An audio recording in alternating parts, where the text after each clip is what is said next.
Nós aqui na apresentação de caminho 6 estudantes da Universidade de Utrecht a fazer um estudo com para capture rainwater, dus rainwater harvesting, o projeto em colaboração com Santa Rosa e seguro uma importância grande para highlight para o que trata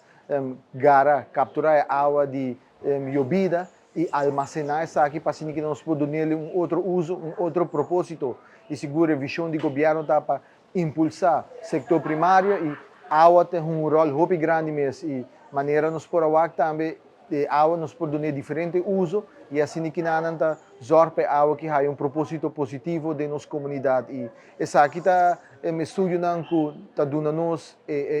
graça de mira o resultado dessa aqui não e eu como governo nós temos que implementar essa aqui não também. Hope biar nós take for granted a produção de água na Aruba, nós produzimos groundwater solamente para 4.000 habitantes, 4.000 pessoas de nossa comunidade. E se você factor in full nossa população, essa aqui está 0,04%. E se nós factor in também o turista, essa aqui vira 0,003%. Então, água tem um rol muito grande para o que trata Aruba, para o que trata nosso país. E voral, nós que vai não somente com o setor primário, mas também de convertir em nossa isla, que o fundo agora considerado como isla, quizás deserto ou bibia seco, para nos convertir em nossa isla de um oásis.